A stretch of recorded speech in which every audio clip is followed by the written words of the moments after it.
Assalamualaikum warahmatullahi wabarakatuh. Waalaikumsalam warahmatullahi wabarakatuh. Alhamdulillah rabbil alamin. Nasta'inuhu wa nastaghfiruhu wa na'udzu billahi min syururi anfusina wa min sayyiati a'malina. May yahdihillahu fala mudhillalah wa may yudlil fala hadiyalah. Asyhadu an la ilaha illallah wa asyhadu anna Muhammadan abduhu wa rasuluh, amma ba'du.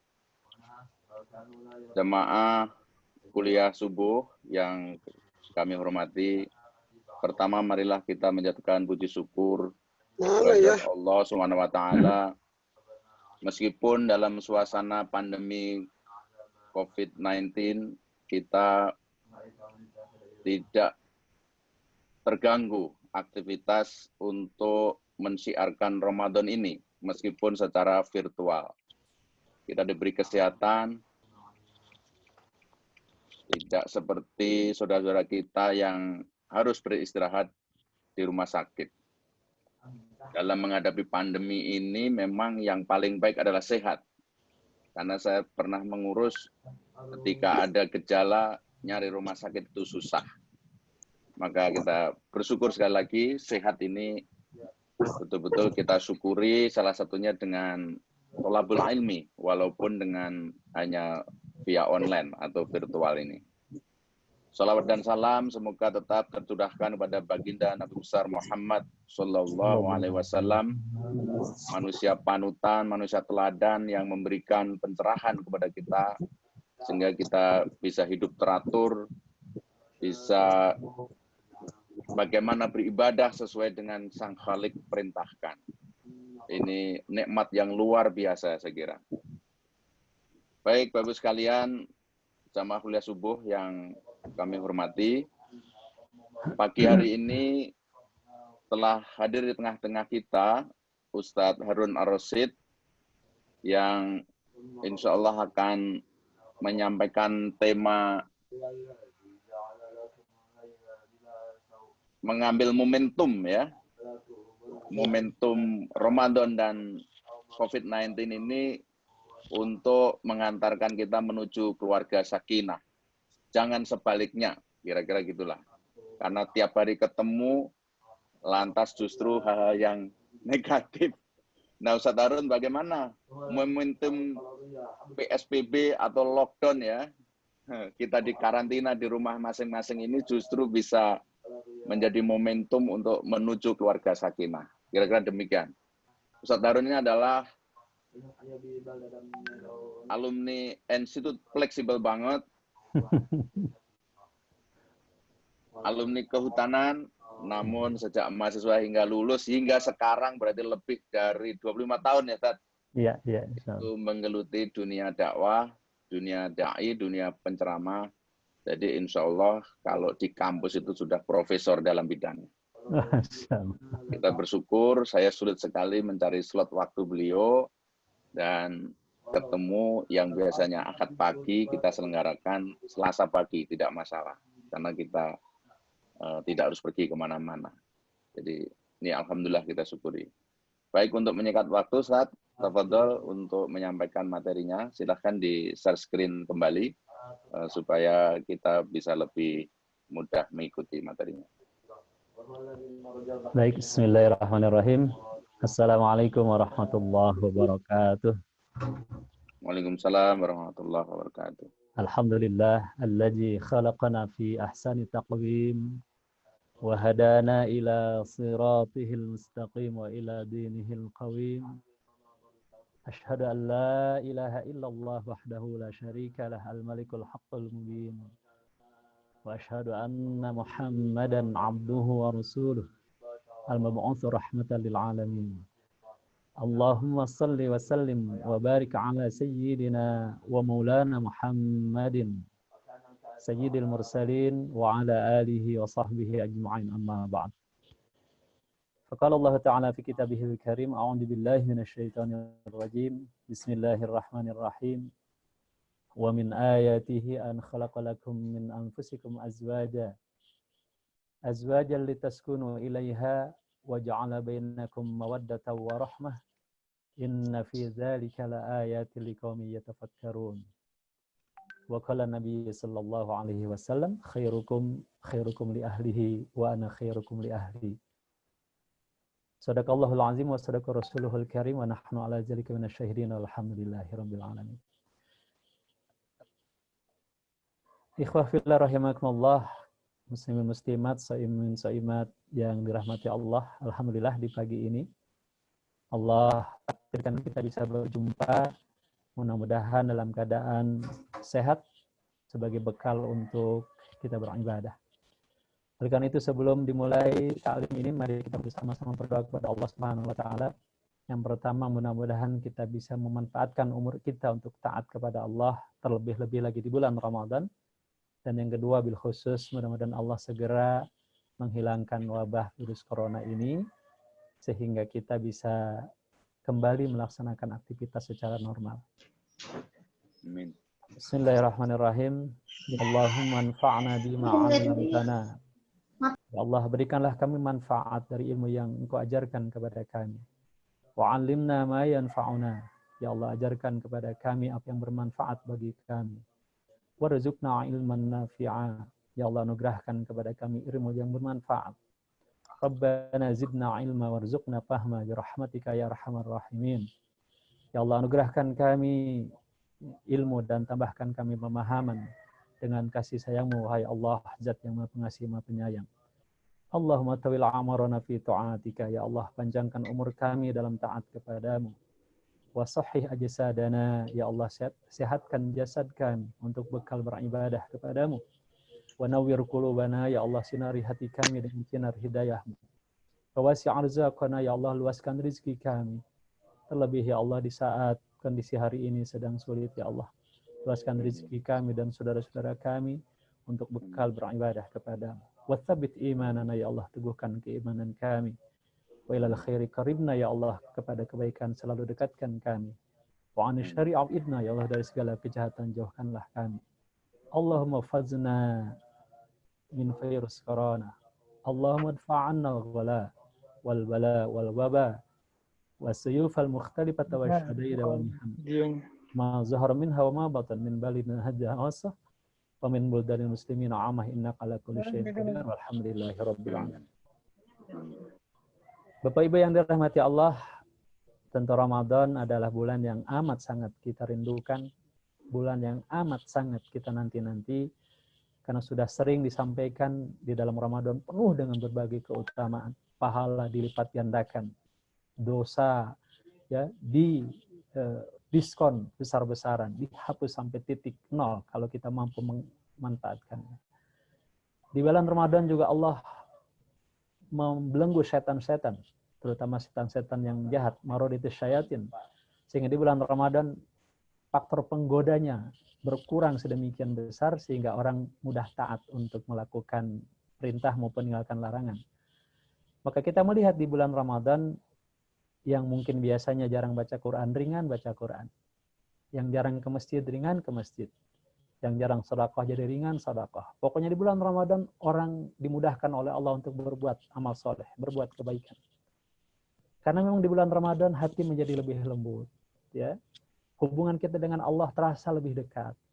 Nah, tentu momentum ini juga adalah momentum yang sangat baik di samping untuk membangun ibadah ritual, juga membangun ya, hubungan ya, interaksi antara orang tua dengan anak, istri dengan suami dalam satu keluarga yang sakinah, keluarga yang tenang, damai, tentram.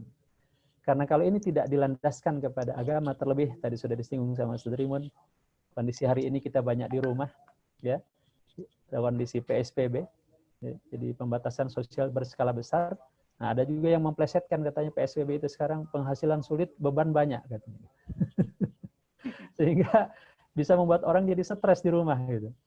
Ya, jadi penghasilan berkurang sementara beban bertambah. Ini kalau tidak dibimbing dengan agama mungkin bisa jadi hubungan antara anggota keluarga malah menjadi tegang gitu. Mungkin bisa jadi ayahnya marah-marah gitu ya. Nah, lebih lagi ditambah sekarang juga anak-anak libur kumpul di rumah. Harusnya kita syukuri, tapi di beberapa kejadian saya dapat berita itu karena ada tugas-tugas misalnya kan online dari sekolah, itu nambah orang tuanya jadi stres juga. Nah, akhirnya katanya sampai ada sudah terbuka dari anak-anak.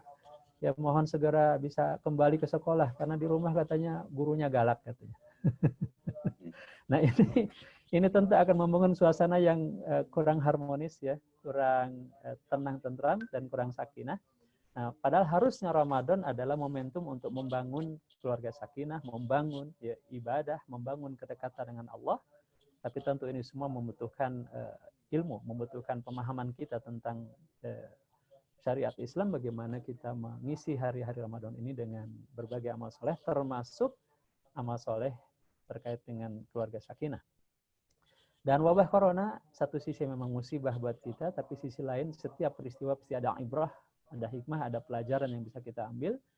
Dan ternyata mungkin kadang-kadang kesibukan kita yang tiada habisnya mencari harta, ini bisa dihentikan di antara dengan wabah corona. Mungkin selama ini kita banyak waktu di luar gitu ya, terutama para ayah, saking sibuknya mencari waktu sampai kurang perhatian terhadap keluarga, kurang waktu dengan anak untuk ngobrol ya, kurang waktu untuk istri untuk ngobrol, kurang bercengkrama, sibuk mengurusi pekerjaan. Nah, ternyata oleh virus corona ini dalam tanda petik dipaksa untuk kumpul ya dengan keluarga. Inilah momentum yang luar biasa ya, kita syukuri satu sisi ya, ternyata memang itu ya merupakan cara Allah agar kita menata kembali khususnya tata kehidupan rumah tangga kita. Karena boleh jadi selama ini kita abai ya terhadap pendidikan ya anak-anak kita, karena sudah kita serahkan misalnya ke sekolah yang favorit, sekolah yang Islami, sehingga merasa cukup dengan itu. Nah, tentu saja ini momentum yang sangat baik untuk membangun keluarga sakinah. Itu latar belakangnya mungkin Ustaz Rimun, kenapa kita mengambil tema ini, dengan harapan mudah-mudahan justru momentum Ramadan kita gunakan untuk membangun keluarga kita semakin solid, semakin harmonis ya, karena kita semua banyak di rumah begitu. Itu latar belakangnya insyaallah. Dilanjut? Ya. Mohon izin yang belum di-mute ya. Ya. Baik, sahabat kuliah subuh rahimakumullah, di hari ini kita ingin coba sama-sama juga belajar bagaimana membangun keluarga sakinah, karena setiap orang yang menikah pasti ingin menjadi keluarga yang sakinah. Dan selalu mohon doa agar menjadi keluarga yang sakinah gitu ya. Nah, tetapi persoalannya adalah kita sudah belum mencoba untuk mengkaji dan memahami apa itu sakinah dan bagaimana konsep membangun keluarga sakinah. Keinginan tentu baik, tapi semata-mata keinginan tanpa ditopang oleh memahami konsep, akhirnya kemudian tentu menjadi kemana-mana ya tujuan sakinah itu. Malah boleh jadi istilahnya kalau nama istrinya Siti Sakinah juga tidak jaminan bahwa itu jadi keluarga sakinah. Sama seperti kalau kita menginginkan anak kita jadi anak soleh gitu, semata-mata keinginan tentu tidak cukup. Harus ada konsep yang menurut Islam tentu bagaimana membangun anak menjadi anak soleh, dan itu kemudian jadi rujukan kita untuk ya kita terapkan. Nah, tentu kalau muncul pertanyaan untuk apa kita berkeluarga, akan banyak sekali jawaban. Yang pertama untuk pemenuhan kebutuhan biologis. Ya.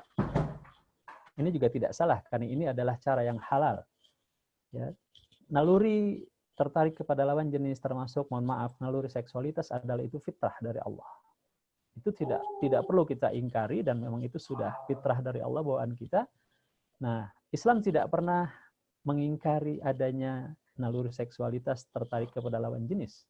Tapi Islam mengarahkan bahwa itu hanya boleh dipenuhi lewat pernikahan, tidak lewat perzinahan. Yang kedua, untuk melahirkan keturunan. Ya, dan bahkan ini adalah tujuan utama pernikahan, melestarikan jenis manusia. Ya, naluri melestarikan jenis manusia. Dan ini hanya mungkin didapat melalui pernikahan. Tentu turunan yang sah. Lewat perzinahan juga bisa melahirkan keturunan, tapi tentu itu adalah keturunan yang tidak sah.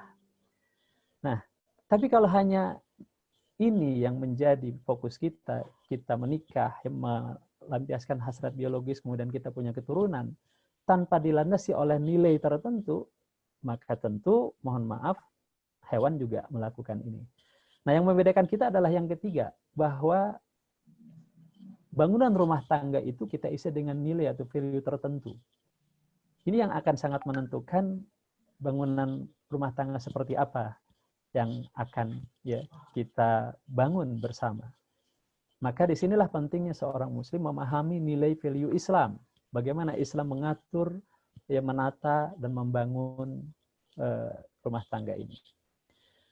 Sebelum saya masuk ke materi itu, mari kita coba renungkan satu ungkapan hikmah dari Ali bin Abi Thalib radhiyallahu an yang dimuat dalam Tarikhul Khulafa karangan Imam As-Suyuti, ya, sejarah para khalifah karangan Imam As-Suyuti.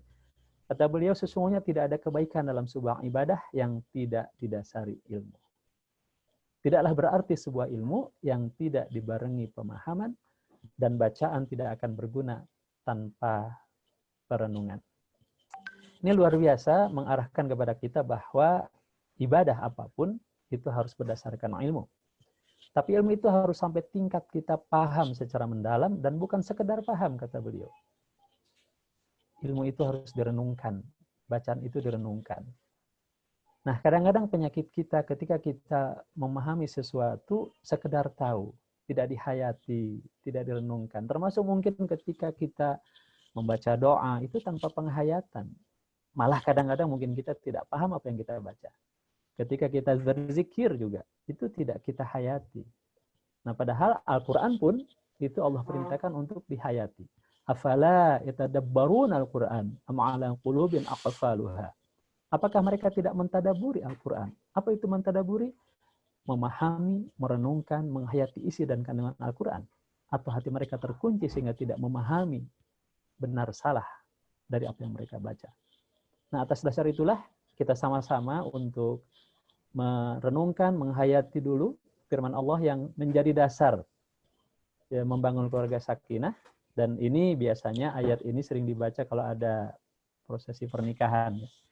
Jadi kalau baca ayat ini serasa ada akad pernikahan. Kita baca bersama. A'udzubillahi minasyaitonirrajim. Wa min ayatihi an khalaqalakum min anfusikum azwajan litaskunu ilaiha wa ja'ala bainakum mawaddatan wa rahmah. Inna fi dzalika laayatil liqaumin yatafakkarun.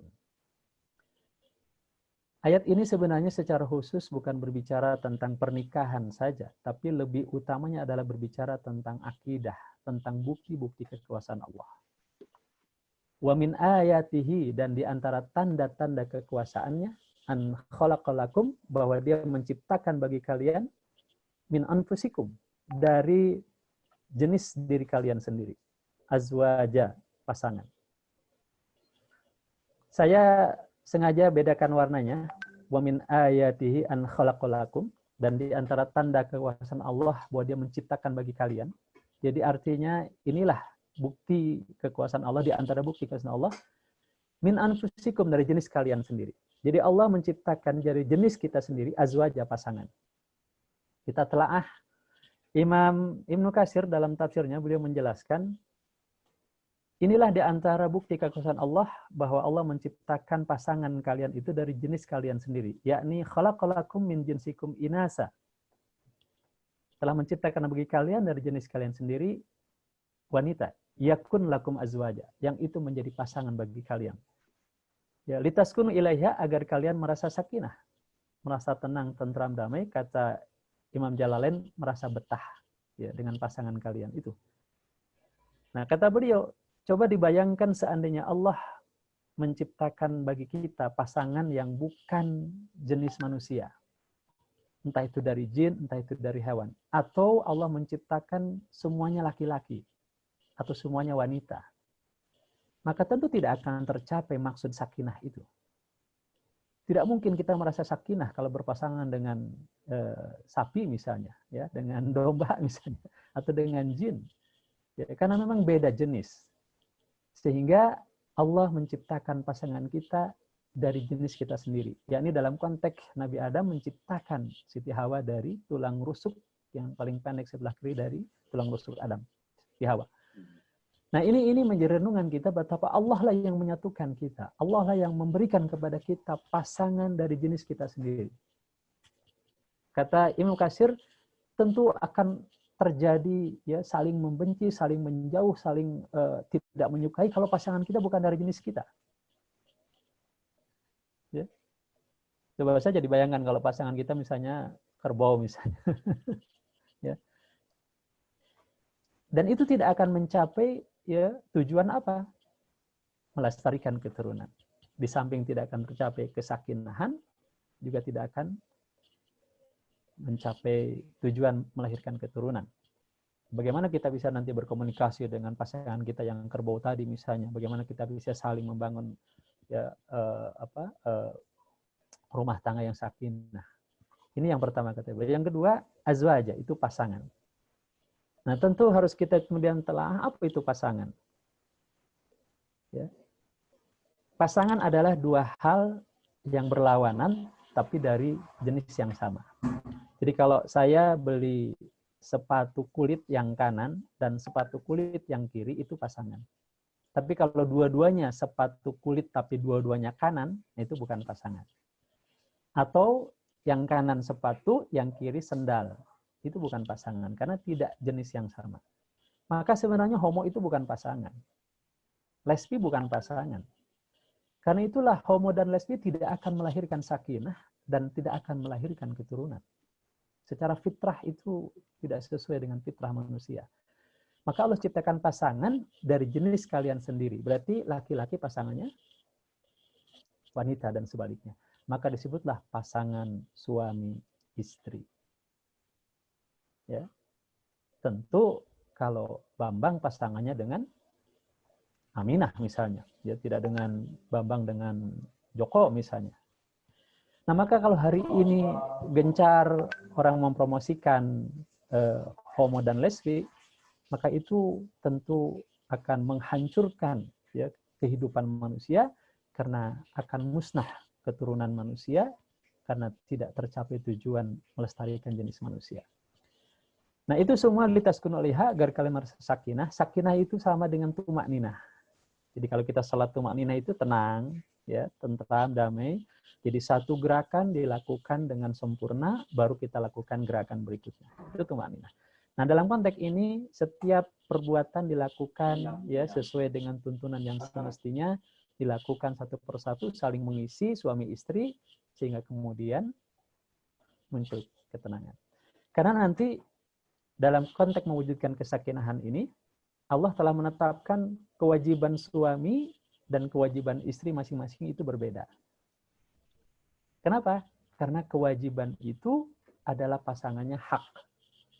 Nah, ketika suami menjalankan kewajibannya, berarti dia sedang memenuhi hak pasangannya. Dan ketika istri menjalankan kewajibannya, berarti dia juga sedang memenuhi hak pasangannya. Nah, ketika hak pasangannya itu dipenuhi, muncullah ketenangan, muncullah sakinah. Jadi sakinah itu merupakan hasil, merupakan buah ya dari pelaksanaan kewajiban dari kedua belah pihak. Karena itu sakinah tidak bisa dari salah satunya saja. Ya, suaminya saja misalnya yang menjalankan kewajiban, istrinya tidak, atau sebaliknya. Maka tentu wajib bagi kita memahami apa saja kewajiban suami yang itu hak istrinya dan apa saja kewajiban istri dan itu adalah hak suaminya. Sebagai satu contoh, kewajiban suami yang paling dihafal biasanya ya, bapak-bapak kira-kira apa kewajiban para suami? Nah, pasti yang paling hafal adalah mencari nafkah. Ya. Nafkah yang halal dan banyak katanya. Iya ya, halal dan banyak. Daripada sedikit tapi haram, mendingan banyak tapi halal. Banyak. Nah, misalnya bapak-bapak mencari nafkah yang halal, terus kemudian nafkah itu diberikan kepada istri. Berarti hak istri terpenuhi, istri tenang. Tapi sebaliknya kalau bapak-bapak tidak mencari nafkah atau malas mencari nafkah, berarti hak istri tidak terpenuhi, istrinya tidak tenang, tidak sakit. Sekarang kalau contoh sebaliknya, misalnya kewajiban istri apa kepada suami? Para ibu, ada para ibu? Apa kewajiban? Biasanya yang terkenal mengabdi. Mengabdi, ya, taat lah kepada suami, ya, berbakti. Taat misalnya, nanti kita akan bahas lebih detail tentang itu. Istri ketika taat kepada suami, ya, selama itu bukan dalam maksiat, ya, nanti kalau kita membahas tentang dalil-dalil Quran dan hadis, ketaatan itu mutlak selama bukan maksiat. Ketika istri taat kepada suami yang diminta atau diperintah oleh suami, maka hak suami terpenuhi. Suami tenang, suami sakinah. Tapi ketika istri itu membangkang, ya, ketika istri itu kemudian menolak, tak, berarti hak suami tidak terpenuhi, suami akan marah, tidak tenang, tidak sakinah. Jadi secara umumnya adalah sakinah itu merupakan buah, merupakan hasil di mana masing-masing berusaha sebaik-baiknya menjalankan kewajibannya dalam rangka untuk memenuhi hak pasangannya. Nah, itu semua merupakan tanda-tanda kekuasaan Allah bagi yang mau memikirkan, bagi yang mau merenungkan. Jadi Masya Allah, Allah lah yang menyatukan hati kita yang dulu tidak saling mengenal, ya, yang dulu tidak saling ya mengetahui dan berbeda latar belakang budaya, Allah satukan. Dan untuk menyatukan itu Allah bekali dalam hidup kita, wa ja'ala bainakum mawaddatan warahmah. Dan Allah dia jadikan bagi di antara kalian rasa saling ya mencintai dan rasa saling menyayangi. Nah, tetapi perhatikan dalam ayat ini, litaskunu ilaiha itu menggunakan fi'il mudhari. Kalau dalam tata musharraf lil istimrar artinya apa? Ini untuk keberlangsungan dalam arti itu butuh proses, tidak terjadi dengan sendirinya. Butuh dibangun, butuh dikembangkan, ya butuh dibina. Oleh siapa? Oleh pihak-pihak yang terlibat dalam rumah tangga itu. Berarti ada suami, ada istri, ada orang tua, ada anak. Paling tidak itu. Ya, yang intinya. Berarti semuanya, suami, istri, orang tua, sebagai anak, itu punya visi misi yang sama tentang rumah tangga. Punya pemahaman yang sama, punya konsep yang sama. Bagaimana membangun keluarga yang Islami. Ini penting. Nah, karena itulah sebenarnya menjadi kewajiban para suami, para istri, orang tua, dan juga anak bagaimana menata rumah tangga ini sesuai dengan tuntunan Islam. Bagaimana kewajiban suami terhadap istri atau sebaliknya istri terhadap suami, kewajiban orang tua kepada anak dan sebaliknya anak kepada orang tua, itulah yang disebut dengan keluarga sakinah ketika masing-masing pihak menjalankan kewajiban untuk memenuhi hak pasangannya. Berarti pasangan orang tua adalah anak, pasangan suami adalah istri. Ya Allah bisawab. Ini landasan kita untuk sama-sama nanti kita mengkaji bagaimana kita membangun keluarga sakinah. Bapak Ibu yang dirahmati Allah, masih tersimak suaranya ya? Dengar. Masih jelas ya? Nanti kita adakan tanya jawab hingga jam 7 insya Allah. Mungkin mohon Ustaz bisa mengatur. Ya. Baik, Bapak Ibu untuk mengingatkan saja, kira-kira kalau diajukan pertanyaan, apa itu pernikahan? Silakan mungkin kalau ada yang mau menyampaikan pandangannya. Apa sih pernikahan itu? Monggo. Nyata dari Satrimun dah, kira-kira apa nih Satrimun pernikahan? Ya, adanya akad untuk hidup berpasangan antara calon mempelai laki-laki dan mempelai wanita oleh walinya disaksikan pihak-pihak yang memiliki otoritas untuk bisa menjadi saksi. Iya, gitu, iya, itu definisi dari fakta ya. Memang begitu, Vicky. Ya, kalau definisi mungkin akan beragam, tapi pada intinya adalah pernikahan itu akad, betul. Ini harus ada akad. Akad dalam arti ijab kabul. Atau ikatan antara seorang laki-laki dan perempuan, tentu melalui walinya, untuk membangun rumah tangga sebagai suami istri, sesuai dengan ketentuan syariat Islam. Saya ingin menyoroti akad. Nanti lebih dipikirkan bahwa akad itu mudah diucapkan. Mungkin dalam konteks akad nikah tidak sampai 1 menit orang sudah ya bisa saya terima nikahnya dan seterusnya. Yang berat adalah pertanggungjawaban akad itu. Konsekuensi akad itu dunia akhirat. Karena nanti dia mengandung konsekuensi pertanggungjawaban dunia akhirat kepada Allah ya setelah dihalalkan oleh Allah. Karena itu Rasulullah dalam sabdanya beliau mengingatkan, ittaqullah fin nisa. Takutlah kalian wahai para laki-laki kepada Allah tentang urusan wanita, ini istri-istri kalian. Fa innakum akhadtumuhunna bi amanatillah. Karena kalian menjadikan mereka sebagai istri karena amanah dari Allah. Perhatikan kata Rasul, amanah Allah. Ini bukan sekedar amanah mertua, ya, bukan sekedar amanah manusia, tapi amanah dari Allah. Amanah itu apa sih? Kita kan sering memahami amanah itu titipan katanya. Padahal amanah itu adalah taklif syar'i, beban syara. Jadi di dalam akad itu mengandung beban syariat berupa kewajiban-kewajiban yang harus dijalankan. Dan itu nanti akan dimintai pertanggungjawaban. Kewajiban sebagai suami, kewajiban sebagai istri, dan sebagai orang tua dan anak. Jadi akad itu melahirkan konsekuensi berupa perintah dan larangan dalam kehidupan berumah tangga. Ya. Wastahlaltum furujahunna bi kalimatillah, dan telah halal bagi mereka karena kalimah Allah, yakni akad ijab kabul. Ini semenit sebelum akad haram, semenit setelah akad halal, konsekuensi setelah akad adalah dunia akhirat. Maka memang ini bukan perkara main-main, sehingga disebut nanti sebagai misaqun ghaliza, ya, perjanjian yang berat. Maka mari kita renungkan bahwa pernikahan kita bukan sekedar ya akad terus kemudian dijalankan apa adanya tanpa persiapan ilmu, karena terutama kita nih para suami, ya, para ayah, kitalah yang paling bertanggung jawab nanti di hadapan Allah tentang ya, bangunan rumah tangga kita.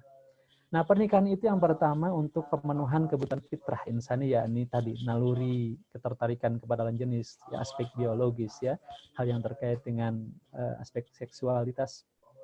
Itu memang fitrah kita. Zuyyina linnasi hubbu syahawati minan nisa wal banin ila akhiril ayah. Dihiasi manusia itu kecintaan terhadap wanita, anak-anak, dan seterusnya. Yang kedua, ibadah. An-nikahu sunnati. Faman raghiba an sunnati falaysa minni. Nikah itu adalah sunnahku, ya, ajaranku. Maka barang siapa yang tidak menyukai sunnahku, maka dia ya, bukan golonganku. Yang ketiga, dengan pernikahan kita akan diberikan karunia oleh Allah. Iyakunu fuqara yughnihumullah min fadli. Jika mereka fakir, Allah akan anugerahkan kepada mereka ya karunia-Nya, dari karunia-Nya, kekayaan dari karunia-Nya. Jadi jangan takut miskin dengan menikah. Justru dengan menikah Allah akan berikan karunia-Nya. Dulu mungkin ketika kita menikah pertama kali masih ngontrak, berjalan dengan waktu ya beberapa tahun masih ngontrak juga gitu. Tapi seiring waktu lama-lama kita akan punya rumah sendiri. Punya anak tambah rezeki lagi, punya anak lagi tambah rezeki, anak sekolah terus. Ya. Nah, terutama kepada para jomblo, jangan takut menikah ya dengan alasan belum siap. Ya, karena justru lewat pernikahan itu Allah anugerahkan karunia, ya. Iyakunu fuqara yughnihumullahu min fadli. Jika mereka fakir, Allah kayakan mereka dengan karunia. Dan yang keempat, pernikahan itu adalah sebagai sarana mendapatkan pertolongan dari Allah. Ada 3 golongan kata Allah yang akan mendapatkan pertolongan Allah. Salah satunya ini seseorang yang menikah dengan maksud untuk menjaga kehormatan dirinya. Jadi inilah di antara hikmah pernikahan yang bisa kita peroleh, sehingga tentu dengan ini pula ya disyariatkan pernikahan. Nah, sesuatu yang tanpa tujuan itu iseng, ya. Jadi amal yang tanpa tujuan itu iseng namanya. Nah, begitupun pernikahan kalau nggak punya tujuan, mau apa sih kita nikah ini? Nah, nggak jelas tujuannya, itu berarti nikahnya iseng. Ya. Jadi istilahnya perbuatan tanpa landasan teori, tanpa landasan pemikiran itu berarti khayalan, ya. Tapi perbuatan tanpa tujuan itu iseng. Tapi tujuan, ya, amal dan pemikiran tidak dibungkus oleh akidah itu ngawur. Maka berarti landasan teori kita dalam pernikahan, amal kita dalam pernikahan, tujuan kita dalam pernikahan itu harus muncul dari akidah Islam. Sehingga tidak boleh kita mencanangkan tujuan sendiri. Oh, pernikahan saya ingin jadi ini, anak saya pengen jadi ini. Nah, bagi seorang muslim tidak. Dia akan mengukur dengan Allah dan Rasul-Nya apa, telah menentukan apa untuk membangun rumah tangga ini. Nah, kalau kita ringkaskan, ya, ada beberapa tujuan yang harus kita raih, yang harus kita tumbuhkan dalam kehidupan rumah tangga kita. Yang pertama adalah mewujudkan tadi mawaddah warahmah. Jadi Allah sudah memberikan pada diri kita potensi untuk saling mencintai, potensi untuk saling menyayangi. Tapi itu harus diwujudkan dalam bentuk apa? Ucapan dan perbuatan. Ya, nanti dalam rinciannya adalah dengan ucapan yang lemah lembut, ya, dengan sikap dan perilaku yang lemah lembut, gitu ya, dengan saling menahan diri. Inilah menata. Walaupun mungkin kita sadari kita punya ego, kita punya emosi, kita punya sikap yang kurang baik. Tapi kalau kita berniat ingin membangun rumah tangga yang sakinah, itu semua terus kita perbaiki, ya, terus kita tata. Nah, misalnya satu contoh bagaimana Rasulullah SAW menggambarkan kepada kita membangun mawaddah warahmah. Adalah Nabi SAW, beliau membaca Al-Quran, sementara kepala beliau berada di pangkuanku, kata Siti Aisyah, sedangkan aku sedang haid. Jadi ketika istrinya sedang haid pun tidak menghalangi Rasul untuk romantis gitu ya, untuk tetap bermanja-manjaan dengan istrinya, kan itu dibolehkan. Ya. Nah, sekarang pertanyaan juga barangkali, pernahkah bapak-bapak tidur di pangkuan istrinya? Nah, kemudian yang kedua, Rasulullah SAW setelah mandi janabat seringkali menghangatkan tubuhnya pada istrinya. Ya. Jadi ini Rasulullah teladan kita memberikan contoh bagaimana begitu dekatnya hubungan ya dengan istrinya. Ya, karena memang tadi kasih sayang itu harus dibangun, harus ditumbuhkan. Bahkan di hadis lain digambarkan bagaimana Rasulullah SAW bercanda dengan istri-istrinya. Jadi ketika istri beliau sedang masak adonan, kemudian beliau colek adonannya itu, kemudian dicolekkan ke pipi istrinya. Ya, akhirnya dibalas sama istrinya. Ya, Rasul juga pernah kan kita dengar lomba balap lari dengan Siti Aisyah. Ya. Jadi balap yang pertama Rasul kalah karena Siti Aisyah waktu itu masih gesit, dia masih langsing. Nah, lomba yang kedua Rasul menang, Siti Aisyah kalah. Karena kata Siti Aisyah, aku sudah mulai gemuk. Ya, maka kata Rasul, ya ini adalah balasan untuk kekalahan dulu. Rasul juga pernah misalnya memanggil hiburan gitu ya untuk istrinya. Waktu itu memanggil orang bermain tombak-tombakan ya, bermain pedang. Nah, mungkin kalau sekarang misalnya mungkin suaminya manggil hiburan lah, topeng monyet atau apa misalnya untuk menghibur istrinya. Ya, intinya apa? Dibangun suasana yang riang, yang ceria, yang dekat, yang harmonis, yang romantis, itu harus dibangun. Sehingga tidak kaku, ya, tidak hubungannya seperti hubungan formal sekali gitu. Nah, karena memang dalam tatanan kehidupan suami istri secara umum ada dua ya interaksi. Yang pertama adalah as-suhbah, persahabatan. Jadi suami istri itu sahabat, laksana sahabat sejati, ya, dua orang yang bersahabat, ya, layaknya sahabat. Nah, sisi yang lain adalah suami sebagai qawam, sebagai pemimpin, penanggung jawab, pengendali rumah tangga. Nah, nanti pada sisi qawam inilah ada ketaatan istri kepada suami. Tapi dalam sisi suhbah, persahabatan, itu nggak ada pemimpin, nggak ada yang dipimpin. Itu sama-sama setara dalam persahabatan itu, saling bercanda, saling ya menyenangkan, saling. Ini begitu ya. Nah, tentu yang belum yuk kita perbaiki, yang sudah kita pertahankan, tapi pada intinya adalah dibuatlah suasana rumah itu menjadi suasana yang menyenangkan, termasuk dengan anak-anak. Nah, kalau kita dekat, insya Allah suasana PSBB ini tidak akan membuat kita jadi tegang gitu ya. Saya rasakan ketika awal-awal, minggu awal itu sempat juga agak stres dalam arti biasa banyak kegiatan di luar, tiba-tiba harus di rumah terus gitu. Nah, itu kan perlu penyesuaian. Tapi lama-lama akhirnya menikmati, ya ternyata banyak juga gitu hikmahnya tinggal di rumah. Ya, bisa lebih banyak berkomunikasi dengan istri, dengan anak-anak. Ya, dan malah juga sekarang saya merasakan kajian saya malah lebih banyak lewat online sekarang dibandingkan dulu. Ya, sampai sulit banget nyari waktu ini. Nah, jadi keasikan di rumah nih, jadi malas lagi kayaknya ke kantor nih. Nah, anak-anak juga sudah mulai ya menikmati ya belajar online begitu. Yeah. Ini yang pertama, sehingga gambar ini paling tidak mewakili lah bagaimana ya suami istri bersikap, ya bagaimana kita. Ini memang butuh butuh kemauan dari kedua belah pihak, butuh mengorbankan kekurangan masing-masing, butuh menahan diri, butuh ya seperti sahabat lah. Kita tidak ingin saya menyakiti sahabat, kita tidak ingin menyinggung sahabat. Ya, makanya kan beda ya teman dengan sahabat. Maka ada sahabat Rasul. Ya, kalau sahabat itu dekat sekali. Kalau teman sekedar kenal barangkali. Ya. Ini gambarannya. Nah, maka tujuan yang pertama adalah itu diwujudkan. Termasuk mungkin dengan panggilan. Kalau Rasul kan panggilannya apa? Kepada istrinya, Siti Aisyah ya Humaira. Ya. Nah, tapi dulu ada guyonan katanya, Ustaz saya mau ikut Rasul dong katanya, manggil istrinya. Apa? Ya Hajar Aswad katanya gitu. mata istrinya hitam kulitnya. Ini yang kedua adalah tentu tujuan pernikahan adalah melahirkan anak, melahirkan keturunan. Bukan semata keturunan, tapi keturunan yang soleh, solehah, yang akan menjadi aset dunia akhirat bagi orang tuanya. Nah, berarti untuk melahirkan keturunan yang soleh, solehah butuh ilmu lagi. Bagaimana mendidik anak-anak menjadi soleh dan solehah. Nah, sekarang ada banyak kajian-kajian parenting, begitu ya. Ini nanti berarti kajian khusus lagi. Ini secara singkat saja. Nah, yang ketiga, kehidupan rumah tangga kita harus menjadi jembatan silaturahim antar dua keluarga besar.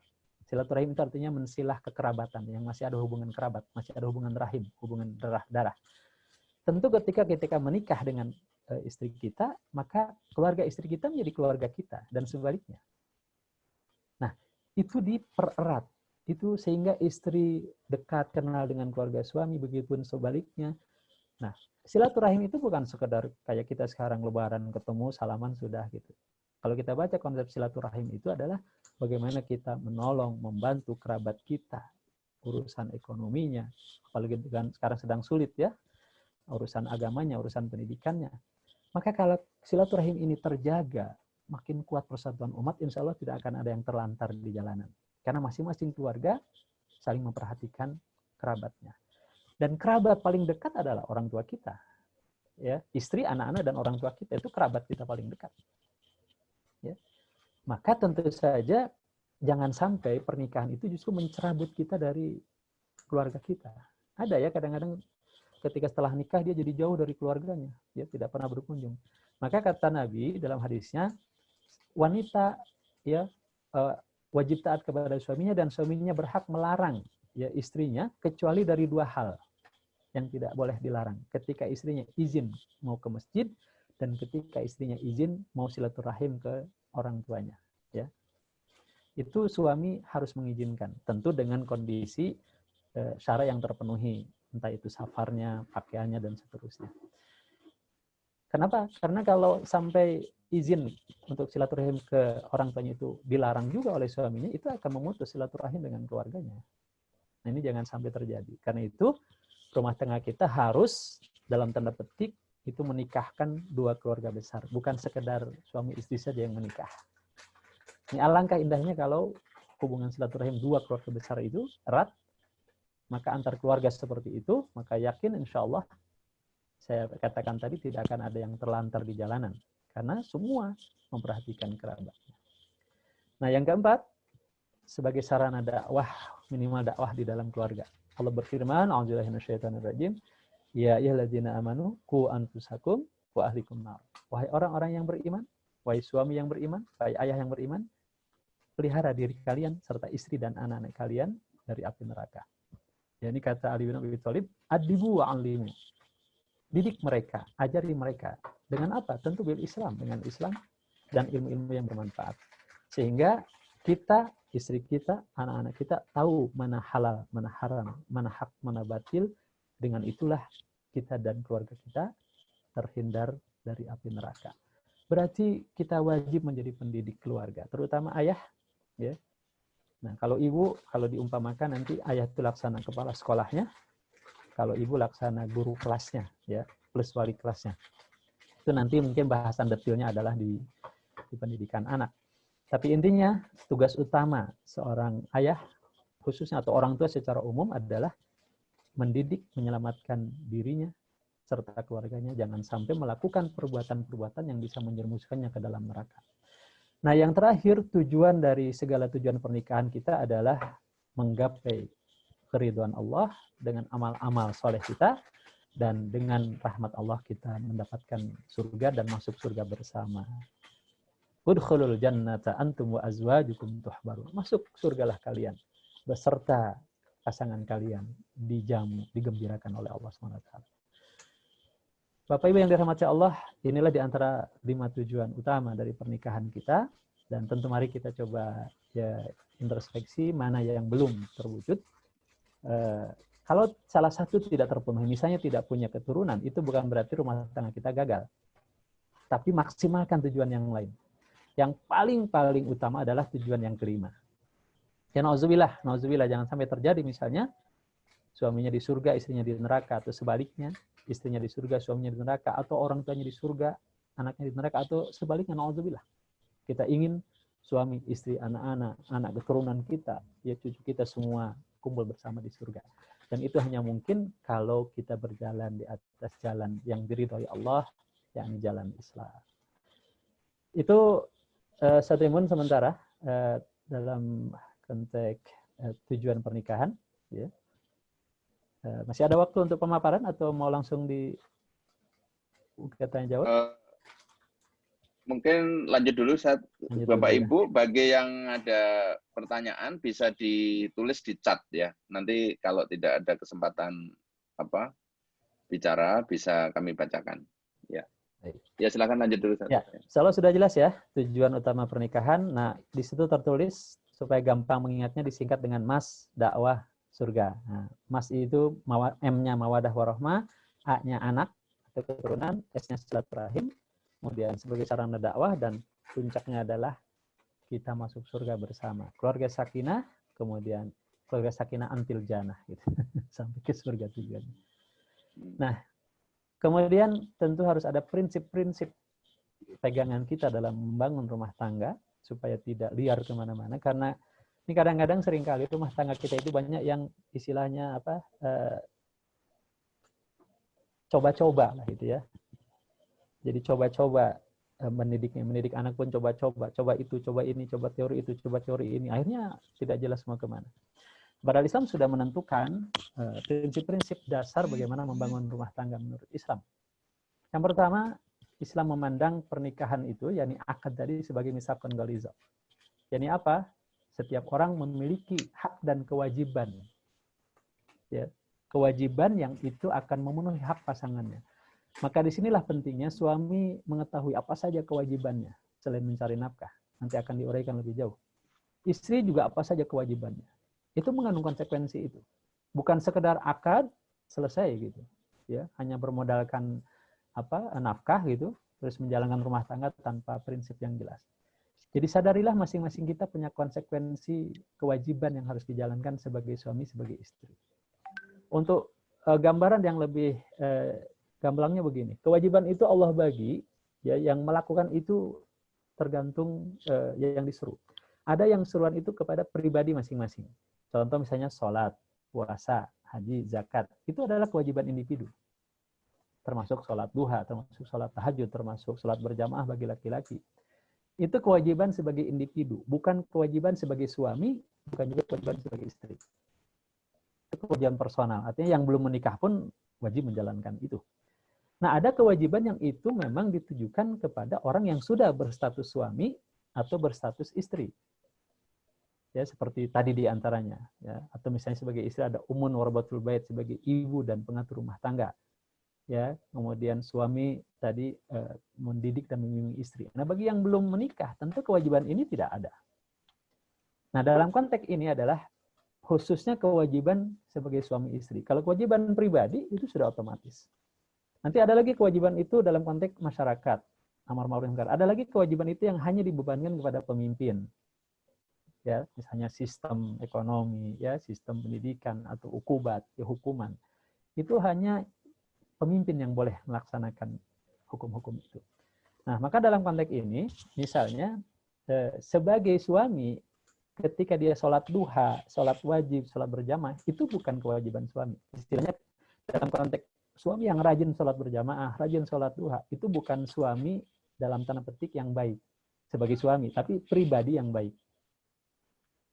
Nah, kalau suami yang baik mana? Nyari nafkahnya, ya, kerja keras, mencari nafkah yang halal, berlaku lemah lembut kepada istrinya. Itu kewajiban sebagai suami. Maka ibu-ibu, ya, jangan kemudian lantas bangga dulu, Ustaz, suami saya soleh, rajin sholat berjamaah, sholat duha nggak ketinggalan gitu, tapi nggak mau nyari nafkah. Nah, itu sebagai suami nggak soleh. Sebagai pribadi, iya soleh. Nah, ibu mau nggak suaminya rajin sholat duha tapi nggak nyari nafkah? Nah, dengan doa sholat duha akan diturunkan rezeki dari langit. Itu ibadah. Jadi sholat duha itu ibadah, ya. Sama seperti orang kalau ingin kaya bukan dengan sholat berjamaah, dengan dagang gitu. Karena sholat berjamaah itu adalah ibadah, dagang itu muamalah. Masing-masing ada peruntukannya. Sholat itu bukan nyari uang, tapi nyari ruhiyah.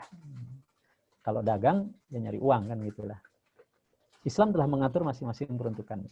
Maka kita melihat juga kan Rasulullah ketika ingin memenangkan Islam tidak hanya dengan doa. Beliau juga berperang, mengatur strategi perang, ya, berdakwah, menjalin komunikasi dengan suku-suku dan seterusnya. Jadi ada upaya untuk dilakukan. Sambil tentu saja tadi sholat duha. Tapi maksudnya dari sisi peruntukan itu bukan kewajiban sebagai suami. Itu adalah kewajiban personal. Ini yang pertama. Yang kedua, Islam memandang setiap anggota keluarga adalah pemimpin. Suami adalah pemimpin keseluruhan bangunan rumah tangga. Istri adalah pemimpin di rumah tangga suaminya. Makanya istri posnya itu utamanya adalah di rumah. Bagaimana dia bertanggung jawab terhadap harta, ya, anak-anak, ya, suaminya. Kemudian bahkan pembantu juga adalah pemimpin harta tuannya dan seterusnya. Dan masing-masing pemimpin itu akan minta pertanggungjawaban. Maka tempatkanlah posisinya pada posisi yang tepat. Jangan dibalik gitu. Suami yang jadi pemimpin rumah tangga. Sehingga sekarang banyak katanya suami takut istri. Ya, suami di bawah kendali istri. Nah, ini tentu tidak boleh. Atau membalik kewajiban. Ya, jadi suami yang ngurus rumah, istri yang nyari nafkah. Nah, ini juga tentu tidak boleh dilakukan. Karena yang menentukan kewajiban itu bukan pilihan suami, bukan pilihan istri. Itu Allah dan Rasul yang sudah menata demikian untuk saling melengkapi. Yang ketiga, Islam mengajarkan prinsip adil dalam bangun rumah tangga, yakni adil dalam arti meletakkan fungsi keluarga secara memadai dengan fungsi keagamaan sebagai dasarnya. Adil itu adalah wad'u syai'i fi mahallih, meletakkan sesuatu pada tempatnya. Termasuk tadi, meletakkan kewajiban suami ya pada kewajiban suami, meletakkan istri ya pada kewajiban istri. Suami pada posisi suami, istri pada posisi istri, orang tua pada posisi orang tua, anak pada posisi anak. Harus tepat begitu. Jangan sampai itu tadi itu pilih kewajiban. Nah, sekarang kan yang paling krusial adalah tentang urusan nafkah. Sekarang itu seolah-olah gitu ya, istri pun punya kewajiban untuk juga mencari nafkah, menafkahi keluarga, yang akhirnya kemudian kontang-panting keluar rumah, akhirnya kewajiban di rumahnya terabaikan. Ini satu contoh sekarang banyak kejadian. Karena seolah dimunculkan satu pemahaman bahwa bekerja di rumah itu, sektor domestik itu rendah. Nah, itu hina bahkan gitu ya. Yang hebat, yang elit, yang keren itu adalah sektor publik. Gitu kan, kalau istri itu lari ke bidang publik. Nah, ini harus diluruskan pemahaman seperti ini karena ini akan merusak tatanan keluarga. Saya sering kalau menyampaikan itu membandingkan dengan orang-orang tua kita dulu. Ya, ketika ayah kita, ibu kita atau kakek nenek kita, ketika ibu itu konsen untuk mengurus rumah, ngurus suami, ngurus anak-anak, maka tentram keluarganya, lahir anak-anaknya yang sukses dan berhasil. Ya. Tapi ketika hari ini orang tuanya keluar rumah, maka lahirlah generasi-generasi broken home, generasi yang jadi anak jalanan. Ya. Haus kasih sayang. Dan ini jelas akan merusak masa depan generasi Islam. Dan yang keempat, Islam memandang pernikahan itu sebagai pasangan. Ya. Subhanalladzi khalaqal azwaja kullaha. Maha suci Allah yang telah menciptakan segala sesuatu berpasangan. Tadi sudah saya sampaikan, pasangan itu adalah dua hal yang berlawanan tapi dari jenis yang sama. Ya. Arus itu positif negatif, tapi sama-sama arus. Gitu. Tangan kanan, tangan kiri, sama-sama tangan. Gitu. Ini juga suami istri. Itu lawan jenis, tapi sama-sama manusia. Nah, pasangan itu apa sih? Untuk saling bekerja sama, saling melengkapi sehingga tumbuh keserasian, ya, tumbuh kesakinahan. Maka tadi oleh Ibnu Katsir dijelaskan, ya inilah menjadi renungan kita maha kuasanya Allah menciptakan pasangan kita dari jenis kita sendiri. Andai Allah menciptakan semua manusia itu adalah laki-laki, atau Allah menetapkan pasangan kita bukan jenis manusia, maka akan terjadi ya kerusakan dan tidak akan muncul kesakinahan. Ini luar biasa ya kalau kita renungkan. Dan yang kelima, Islam memandang pernikahan itu laksana pakaian. Hunna libasul lakum, wa antum libasul lahunna. Mereka adalah pakaian bagi kalian dan kalian adalah pakaian ya bagi mereka. Pakaian itu berarti yang pertama adalah menutup aurat, menutup aib, saling menjaga aurat, aib masing-masing, jangan sampai dibuka keluar. Ya, karena di antara ya dosa yang besar di hari kiamat nanti kata Rasul adalah suami istri yang saling menceritakan ya rahasianya masing-masing sehingga tersebar keluar. Yang kedua, pakaian itu untuk memperindah saling memperindah, ya, saling menjaga kehormatan masing-masing, ya, tidak dibongkar kekurangannya di depan umum. Dan yang ketiga tentu saja fungsi pakaian itu untuk menjaga penyakit, ya, terutama penyakit kerumah tanggaan kita. Mungkin ada ghibah, mungkin ada fitnah, mungkin ada apapun dari luar, ini di-cut di dalam rumah. Hatta sebenarnya sampai orang tua sekalipun tidak boleh, ya, secara langsung terlibat mengurusi rumah tangga anaknya. Wallahu a'lam bishawab. Satriman dan Bapak Ibu sekalian yang dirahmati Allah, mungkin ini landasan awal kita membangun rumah tangga sakinah, supaya tergambar apa yang ingin kita raih dan apa saja prinsip-prinsip yang harus kita bangun dalam kehidupan rumah tangga itu. Itu sementara. Kalau sudah masuk pertanyaan, enggak dipersilahkan. Ya. Mohon izin Ustaz di end screen, ya, supaya bisa kita lihat wajah dari jamaah sekalian ini. Dan enggak, sebentar. Okay. Ya, sudah? Ya, alhamdulillah sudah. Ya. Alhamdulillah Bapak sekalian, silahkan ini di sapa masing-masing. Nanti kami persilahkan untuk dipencet mic sebelah kiri bawah untuk dipencet supaya hijau. Yang sekarang merah, hijau jika ada pertanyaan. Jazakallahu khairan katsir Ustaz Harun yang telah yang telah menjelaskan, membekali kita untuk generasi milenial. Berarti itu sebagai bekal. Kalau untuk generasi kolonial ini adalah untuk refresh, ya. Masih ada waktu, ya, masih ada waktu untuk mempraktekkan, ya, mempraktekkan apa yang tadi di-refresh oleh Ustaz Harun. Kalau untuk generasi milenial, nah itu berarti sebagai bekal, ya, saya kira luar biasa. Nah, untuk kesempatan ini kami juga membagi pertanyaan, silahkan dari kelompok milenial dan juga ada kelompok kolonial. Nah, dua-duanya sekarang balik milenial maupun kolonial harus mahir dalam bidang virtual, dalam bidang online. Karena COVID-19 ini luar biasa memaksa perubahan yang luar biasa di segala bidang, termasuk cara interaksi kita, cara menuntut ilmu kita, yaitu semuanya melalui virtual. Ini kita harus menyesuaikan diri sebagai manusia. Saya kira gampang sekali itu menyesuaikan diri, maka menjadi makhluk yang selalu survive, yang kemudian menciptakan peradaban. Baik, kami persilahkan Bapak Ibu jamaah sekalian untuk langsung ngacung aja tangannya, nanti kami mute kalau belum bisa unmute sendiri. Silahkan langsung angkat tangan, videonya dibuka semua coba biar saling kenal. Nah, ini biar saya bisa membayangkan Ustadz Harun itu ceramah, tapi aduh, kalau nggak saya mute itu berisik, Ustadz. Nah, tapi kalau tidak di mute, nggak ada yang nyaut, itu saya kebayang kagok. Memang beda ya, kalau ceramah online itu kayak ngomong sendiri gitu. Jadi itu, tapi memang ya begitulah. Jadi mohon maaf kalau saya mute, ada yang terbuka mungkin tidak sengaja. Nah, tapi memang jadi sunyi, jadi kurang nyaman. Nah, silakan, makanya sekarang ini kesempatan untuk membuka wajah masing-masing bagi yang siap dengan menampilkan, karena mungkin kalau ibu-ibu barangkali sambil apa nggak bisa, tapi bapak-bapak minimal. Ya, silakan Ibu. Ibu Fahri, angkat tangan. Ibu Fahri Nur? Atau apa tadi, ada angkat tangan?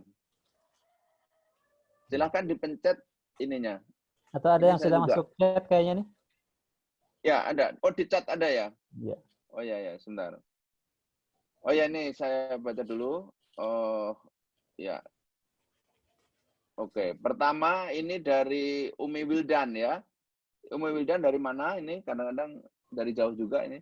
Maaf Ustadz, mau bertanya, jika kebutuhan keluarga telah terpenuhi tanpa harus keluar rumah lagi, baik suami maupun si istri, apakah berdosa jika istri melarang suami lagi bekerja keluar agar lebih fokus dalam rumah, berdua bisa mengurus anak-anak? Wah, saya mau dong yang begini. Jika kebutuhan sudah terpenuhi dengan bekerja di rumah gitu ya. Ya, pertama, mohon kita pahami bersama bahwa mencari nafkah itu bukan segala-galanya dalam kewajiban rumah tangga. Itu hanya salah satu saja dari kewajiban suami. Karena banyak kewajiban-kewajiban yang lain yang nanti akan dirinci pada pertemuan berikutnya. Jadi mencari nafkah itu salah satu saja. Dan yang namanya mencari nafkah tidak harus keluar rumah. Kalau memang pekerjaan itu bisa dilakukan di rumah, itu malah lebih baik. Malah kata Rasul, laki-laki yang paling bahagia adalah yang tempat kerja yang dekat dengan rumahnya. Apalagi kalau di dalam rumahnya sendiri. Nah, tapi kan keluar rumah itu bukan sekedar mencari nafkah, ada kewajiban lain, mungkin berdakwah, silaturahim, ya. Jadi melarang suami keluar rumah juga tentu tidak baik. Walaupun secara nafkah sudah terpenuhi dengan hanya di dalam rumah. Tapi kan ada kewajiban-kewajiban lain suami untuk keluar rumah. Salat berjamaah, ya, bertemu dengan tetangga, ya. Itu juga tentu. Tapi maksudnya adalah bekerja mencari nafkah itu memang tidak harus keluar rumah. Kalau sudah terpenuh di dalam rumah, apalagi katanya dulu pernah ada nyarankan kerja seminggu cukup buat sebulan. Nah, itu luar biasa. Sehingga waktu lainnya bisa kita gunakan untuk kesempatan lain. Nah, dalam konteks bahwa supaya lebih fokus membangun rumah tangga, itu sebenarnya tidak harus selalu di rumah terus suami itu. Karena gini, bekerja itu kan juga ada porsi waktunya tertentu, ya. Wa ja'alna laila libasa wa ja'alna nahara ma'asya. Dan kami jadikan, ya, malam itu sebagai libas, sebagai pakaian yang menyelimuti mereka untuk istirahat, dan kami jadikan siang sebagai penghidupan atau pengusahaan.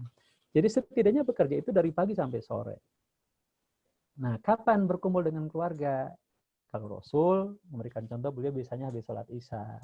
Atau paling tidak habis maghrib sampai Isya. Itulah waktu yang khusus.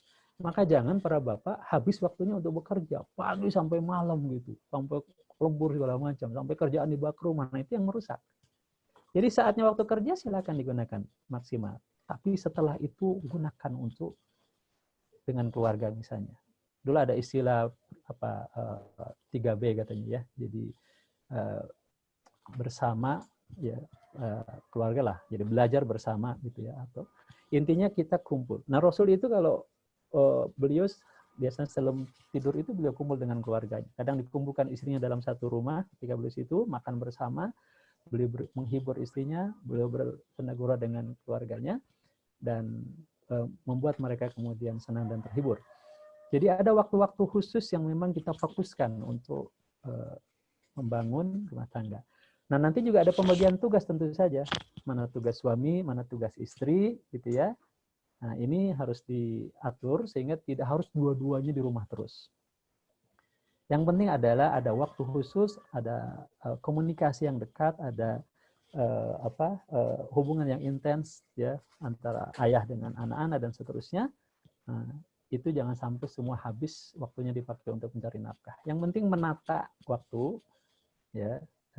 Jadi kalau sudah terpenuhi di rumah, satu sisi berarti selesai nafkahnya, tapi kan ada kewajiban lain yang suami juga harus keluar rumah, termasuk membangun komunikasi dengan keluarga-keluarga yang lain.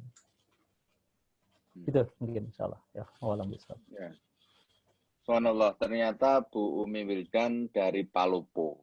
Nah, ini juga fenomena yang menarik, menuntut ilmu, berceramah itu tidak tergantung tempat dan waktu lagi. Ya, luar biasa ini, ya. Baik, itu barangkali ini karena Palopo apa berkebun, Bu, ya udah cukup ini, tinggal panen, terus setiap hari panen gitu ya. Ini saya makanya luar biasa ini. Ya, tapi mungkin tadi harus mungkin tetap berdakwah, tetap berinteraksi gitu ya, barangkali ada pengaturan itu. Baik, kemudian ada dari ini Mas Kirman, ya, Mas Abdul Syukur, ya, Kirman Abdul Syukur. Tanya Ustadz, bagaimana hubungan antara karakter bawaan dengan hak dan kewajiban suami istri? Misalnya suami punya karakter pendiam, kaku, dingin gitu kali ya. Iya. Kalau tidak ditutuk, tidak mantuk bahasa Jawanya gitu ya. Tidak romantis, cuek, padahal sebenarnya sayang banget ya. Ya saya sebenarnya sayang, tapi sering dibatin, tidak diucapkan gitu kayaknya tipenya ini. Iya. Tapi istri menginginkan sebaliknya. Kalau masak ya pengen dipuji gitu ya. Kalau masak berhias, disebut cantik gitu ya. Pokoknya harus ekspresif lah harusnya gitu. Tapi suaminya nggak lakukan itu. Nah, karakter seperti ini sulit sekali untuk diubah karena berlangsung lama. dan akhirnya karakter bawaan ini cukup mengganggu rumah tangga. Mohon penjelasannya, Syukron. Iya. Ya, memang kita menemukan ya fakta seperti itu, tetapi sebenarnya kalau masing-masing mencoba memahami apa kewajibannya terhadap pasangannya dan berusaha ya memperbaiki diri, itu akan bisa berubah. Walaupun mungkin masing-masing orang berbeda perubahannya. Dulu pernah ketika saya ngisi kajian ini ada seorang ibu yang, tapi forum langsung offline, nanya. Sambil nangis dia bilang, "Ustadz," katanya, "seumur hidup saya berumah tangga sudah puluhan tahun, belum pernah," katanya, "suami saya bilang terima kasih sekali aja," katanya. Nah, ini tentu satu sisi, satu sisi, tapi suami saya baik Ustadz, katanya. Saya cuma pengen dia ngomong terima kasih aja, katanya gitu ya. Nah, itu kan sebenarnya hal yang bisa ya kita beritahu suaminya, atau mungkin juga itu teguran buat kita juga masing-masing, bahwa sebenarnya butuh istri itu pujian. Walaupun mungkin masing-masing orang beda ya cara memujinya. Ada yang ekspresif mungkin ya, tapi ada yang sekedar ya kata-kata, tapi bisa dilakukan kalau masing-masing ingin menyenangkan pasangannya. Itu satu sisi. Yang kedua, juga memang kita harus bersabar atas kekurangan ya masing-masing dan terus membimbing untuk berubah. Nah, kesabaran ini juga berbuah pahala gitu loh. Termasuk ketika suami juga menghadapi mungkin sikap istri yang kurang menyenangkan. Yaitu kata Rasul, bersabarlah. Jangan sampai kemudian kekurangan pasangan kita dibalas dengan kezaliman kita lagi. Janganlah kalian menjadi orang-orang yang tanggung, kata Nabi. Ketika orang berbuat baik, kita balas kebaikan. Ketika orang berbuat zalim, kita balas kezaliman. Ah, dia juga begitu, ya udah saya juga begitu aja. Nah, nggak boleh begitu. Tetaplah engkau berbuat baik. Nah, mudah-mudahan dengan engkau tetap berbuat baik itu, satu sisi engkau tetap mendapatkan pahala, tapi dengan itu lama-lama pasanganmu menjadi berubah. Karena mungkin jadi merasa malu sendiri gitu istilahnya ya. Nah, ini bisa ya, bukan sesuatu yang tidak bisa dirubah. Perlu ada upaya. Nah, kalau ibu sendiri tidak bisa langsung mengingatkan, mungkin bisa meminta bantuan kepada pihak lain ya yang memberikan nasihat gitu. Ya, suami saya sih bertanggung jawab Ustaz, cuman diem aja gitu. Saya kan pengennya ngobrol. Nah, itu kan. Jadi karakter orang kan memang ingin ngobrol, ingin ditegur, ingin disapa. Nah, itu bisa diberikan pemahaman kepada pasangannya. Ya, walaupun sekali lagi mungkin belum sesuai harapan kita. Ya, kadang-kadang kan istrinya mungkin ekspresif gitu ya, cerewet, suaminya pendiam gitu. Nah, ini betul upaya. Insya Allah bisa ya. Kalau sekali lagi kalau belum bisa langsung, mungkin bisa melibatkan pihak lain untuk diberikan pemahaman. Karena sikap orang akan berubah ketika pemahamannya berubah. Karena boleh jadi suami yang pendiam tadi yang tidak pernah berubah, dia kekeh dengan hanya sekedar bakoknya dia, hanya sekedar pendapatnya dia, belum dapat pemahaman baru gitu. Bagaimana seharusnya bersikap kepada istrinya misalnya. Nah, kalau pemahamannya nanti berubah, insya Allah sikapnya pun akan berubah. Wallahu a'lam bishawab. Mungkin triknya juga itu sering ikut pengajian bareng yang sifatnya kajian-kajian samaro begini. Iya. Samaro ini sakinah, mawaddah warahmah. Jadi, oh begitu ya suami ternyata. Oh istri. Oh suami itu ternyata matanya cenderung fokus ke depan. Karena saking sasa tanggung jawabnya itu. Fokus ke depan. Oh ternyata mata istri itu lebih kiri kanan, lebih dekat ya. Dia lebih bisa multitasking. Itu karakter dasar. Maka kemudian memaklumi ketika baru naruh kacamata, udah bingung nyarinya. Makanya istri nyari itu ayah, papa, abi pakai mata, jangan pakai mulut. Nah, gitu kan. Akhirnya kan terjadi percek itu kan itu mulut, ya, karena di mana kacamata, mana kacamata. Iya. Kalau perempuan karena lebih jeli langsung menemukan nih, gitu kan. Nah, sebaliknya mungkin istri kan biasa rapi atau tapi mungkin karakter suami ya pengen cepet-cepet hobinya adalah naruh anduk habis mandi di kasur. Nah, kalau sudah tahu karakternya gitu, oh ternyata memang laki-laki kebanyakan begitu. Ternyata suami banyak maklum lah menjadi pahala. Iya. Tidak Satu usah sisi menimbulkan betul. Iya. Nah, Satu sisi menimbulkan keributan. dimaklumi, satu sisi terus dicoba diperbaiki gitu. Betul. Nah, itu ketika terjadi kajian-kajian ini kan akhirnya ngerti, saling mendekat. Yang pendiam menjadi sedikit cerewet, yang cerewet mungkin sedikit dingin. Demikian juga dalam hal aktivitas keluar saat ini memang istri itu ternyata hobinya belanja, meskipun hanya ngeliat-ngeliat doang. Nah, suami, hal yang paling dibenci itulah nganter belanja. Nah, setelah ikut kajian kan, oh ternyata begitu toh wanita itu. Oh ternyata laki-laki itu begitu. Ya akhirnya saling memaklumi, tapi saling berusaha mendekatkan. Mungkin gitu Mas Kirman, triknya Mas Kirman. Sering pengajian bareng nih, kalau ikut Zoom ini dikonekkan ke TV, kalau TV-nya Smart TV ya, jadi bisa ditonton sama istrinya. Mungkin itu ya, tambahan-tambahannya. Baik. Maka silahkan Bapak Ibu sekalian kalau ada yang ingin bertanya secara langsung ya, artinya dengan memencet mic yang sebelah kiri itu tadi saya mute, itu bisa di unmute, jadi bisa dipencet nanti menjadi mute tulisannya, mute. Akhirnya bisa Bapak Ibu sampaikan. Mangga, ini yang dari milenial silakan kalau ada pertanyaan. Pak Budi biasanya selalu bertanya nih, Pak Budi. Atau di sini saya lihat ada psikolog terkenal nih, Bu Zulia. Silahkan kalau menambahkan Bu Zulia. Bu Zulia Ilmawati ya. Kalau ingin menambahkan Bu Zulia, mangga. Ya, mungkin sambil menunggu ya, saya terima ya. Ya. Ini kadang-kadang saya memaklumi saat saya mencoba meng-unmute juga kadang-kadang susah. Nah ini mungkin ada yang ingin bertanya, tapi ya itu beberapa kendala. Nanti insya Allah lama-lama kita jadi mahir lah. Ya, mungkin sedikit menambahkan yang tadi sambil menunggu yang bertanya. Jadi Allah kan menegaskan dalam firman-Nya, A'udzubillahi minasyaitonirrajim, wa ashiruhunna bil ma'ruf. Dan pergaulilah mereka para istri dengan cara yang baik. Nah, kata Ibnu Katsir yakni tajibu aqwalakum lahunna wa hassinu af'alakum wa hayatikum bihasbi qudratikum. Jadi perbaikilah ucapan-ucapan kalian kepada mereka para istri. Berarti emang suami harus ngomong. Kalau diam terus nanti bagaimana membaguskan ucapan gitu ya. Menata kata-kata. Wa hassinu af'alakum. Baguskan perbuatan kalian, wahayatikum dan sikap kalian bihasbi qudratikum, sesuai batas kemampuan kalian.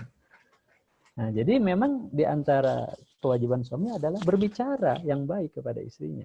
Ya tentu tidak harus lebay gitu ya, tidak harus seperti orang lain, ya yang dia bisa dilakukan, tapi juga jangan diam gitu. Ya ini tentu juga kita barangkali para suami memang umumnya tuh nggak terlalu suka berbicara gitu ya. Sebaliknya istri sudah berbicara. Nah ini atas karakter yang berbeda ini satu sisi betul tadi kita sadari, tapi sisi lain terus memperbaiki diri terus ya. Karena gini, konsepnya adalah sakinah itu akan terwujud kalau bagaimana saya sebagai suami ingin berusaha memenuhi hak istrinya sebaik mungkin, ya ingin menyenangkan pasangannya sebaik mungkin, dan tidak ingin menyakiti pasangannya semaksimal mungkin, begitupun istri. Nah, jadi harus ada keinginan. Nah, keinginan itu terdorong oleh dia ingin mendapatkan nilai terbaik di sisi Allah SWT. Karena itu kan kewajiban dari Allah. Jadi jangan mempertahankan status quo-nya gitu. Jadi ini harus menjadi motivasi kita. Sehingga bagaimana caranya mungkin kita kalau perlu belajar komunikasi gitu, ikut training komunikasi, gimana cara komunikasi yang efektif, yang baik, itu bisa kita lakukan untuk berbekal diri supaya bisa ngomong ke istri dengan efektif misalnya. Begitupun sebaliknya. Ya. Ya, intinya saling mendekat karena suami pasangan itu kan ada yang komplementer. Komplementer ini kan satu memiliki kekurangan, yang lain memiliki kelebihan. Jadi saling melengkapi.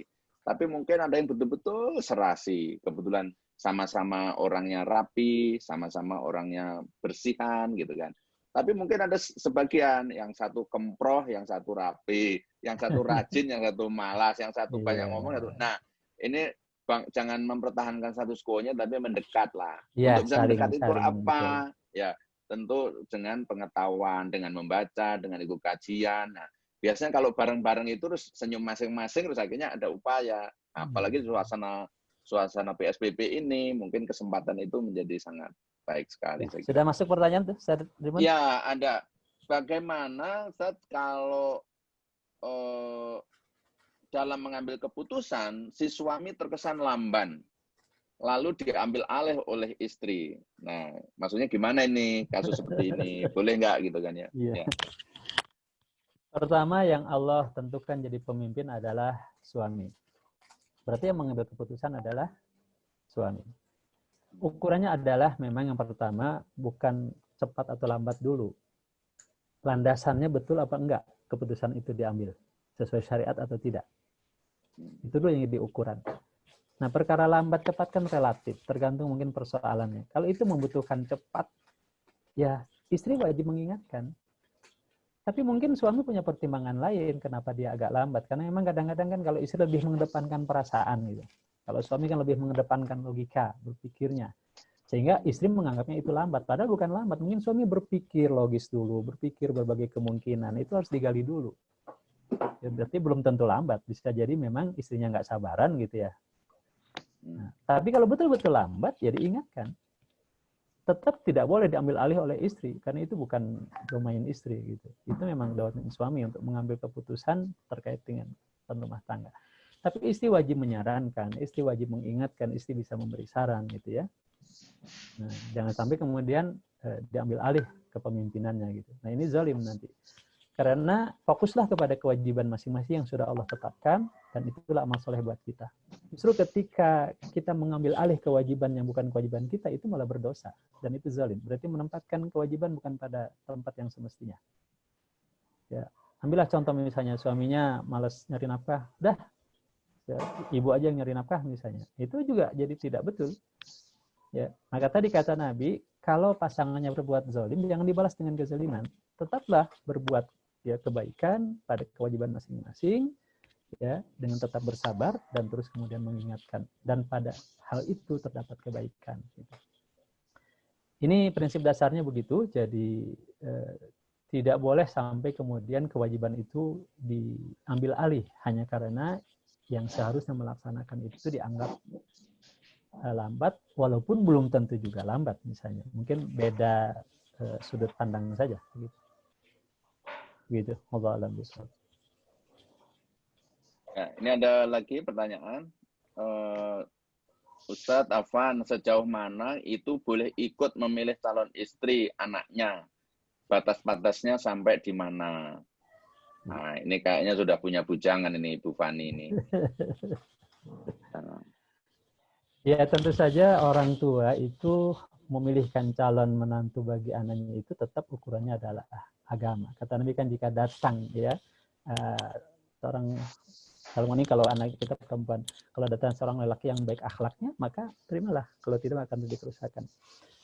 Pernah Said Al-Musayyab, beliau adalah penghulu para tabi'in, beliau katakan, aku punya anak wanita yang dilamar oleh anak-anak orang kaya.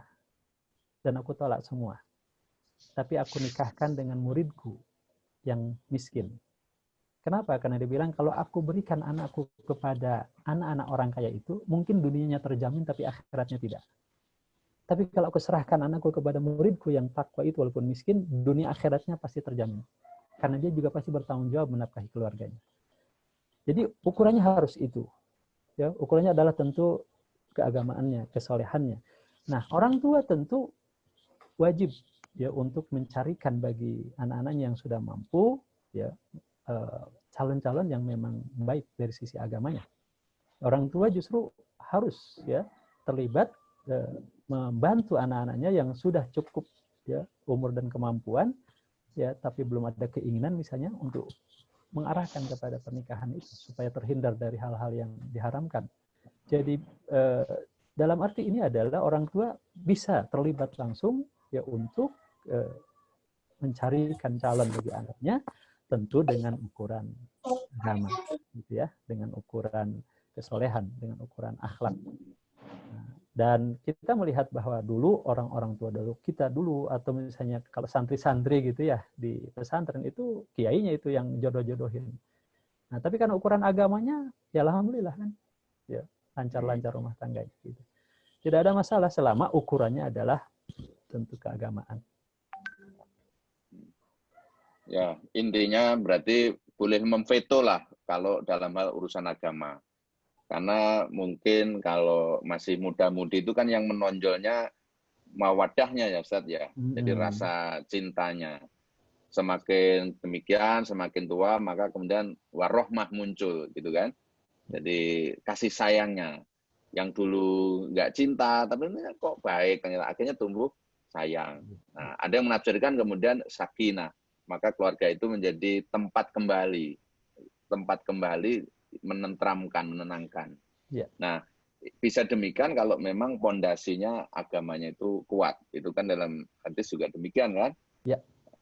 Pilihlah agama yang suruh cantik, suruh kaya, suruh kan baik, tapi jangan tinggalkan agama. Dalam konteks itu barangkali Bu Fani boleh kita mencampuri, ya mencarikan boleh, ya mengalihkan. Ya, ada lagi? Silakan, Bapak sekalian, silakan di mute. Mungkin ada juga yang sharing pengalaman atau apa. Ini saya kira hal yang menarik dan ya keluarga ini adalah apa ya, miniatur ya. Makanya baiti jannati gitu kan. Jangan sampai baiti nari gitu kan. Tapi kita hendaknya rumahku adalah surgaku bukan neraka gitu ya. Ini penting sekali. Silahkan Bapak sekalian, masih ada waktu. Oh, udah jam 7 ya ternyata. Baik Bapak sekalian, kalau tidak ada, ini alhamdulillah saat peserta kita ini ada 33 orang. Mudah-mudahan menjadi amal jariah bagi Ustaz untuk membagikan ilmu ini. Sama-sama. Sebelum diakhiri, mohon izin saya menayangkan para narasumber yang nanti akan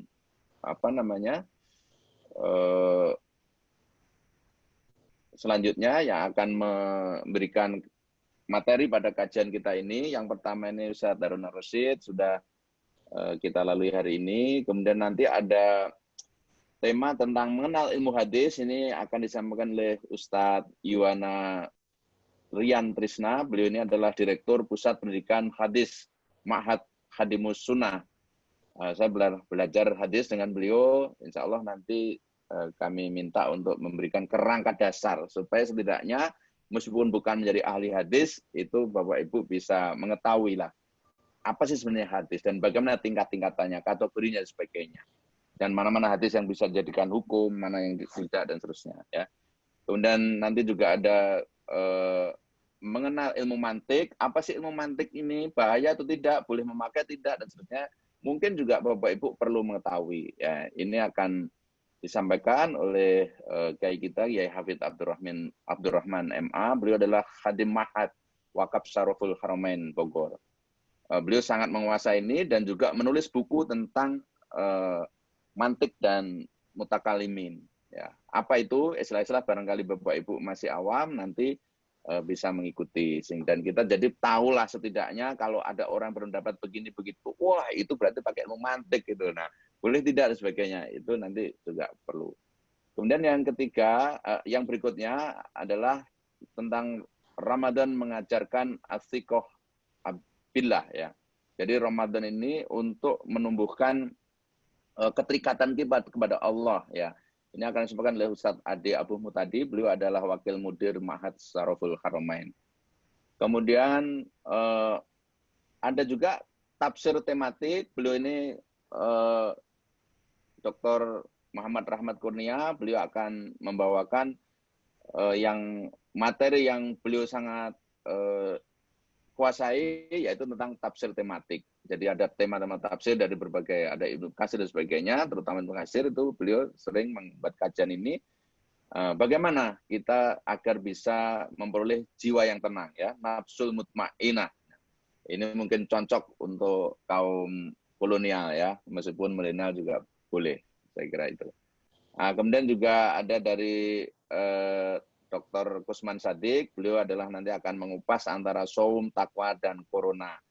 Dan juga mungkin akan mengulas bagaimana corona ini sebenarnya apa sih, apakah ini takdir, apakah ini apa, bagaimana memahami takdir yang benar, qadar yang benar, dan sebagainya, supaya kita bisa bersikap dengan baik. Kemudian juga akan kita kenal fikih khas Hanafiyah, juga ada fikih perbandingan fikih, ada satu lagi, maaf belum saya tayangkan. Ini adalah dari Ustadz Khairul Anas LC, beliau sangat menguasai tentang bidang ini. Kemudian juga ada Ustadz Muhyiddin yang akan menyajikan Al-Quran, mujad terbesar Nabi Muhammad SAW. Kenapa sih itu mujad terbesar dan bagaimana kita mensikapi terhadap Al-Quran ini. Itu barangkali Bapak sekalian beberapa Ustadz yang sudah confirm dan sedang dalam konfirmasi juga dari Ustadz Sambo nanti insya Allah akan mengkaji ini. Nah sedangkan Ustadz Harun Ar-Rasyid insya Allah beliau berkenan untuk melanjutkan materi ini berkelanjutan setiap Selasa ya Tat ya yang masih kosong. Jadi kalau Bapak Ibu berkenan untuk lanjut nanti insya Allah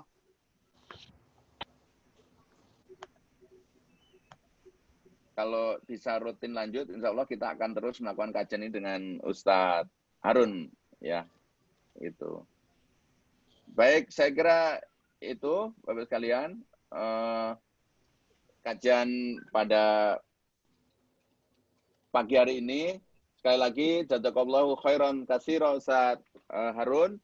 Mohon berkenan untuk memimpin doa, Ustadz, mengakhiri acara ini. Kami persilakan, Ustadz.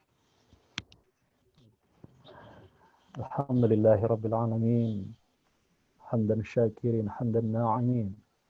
Hamdan yuafi ni'amahu wa yukafi'u mazidah. Ya Rabbana, Ya Rabbana, Ya Rabbana lakal hamdu kama yanbaghi li jalali wajhikal karim wa li'azim sultanik. Allahumma salli ala Sayyidina Muhammad wa ala ali Sayyidina Muhammad.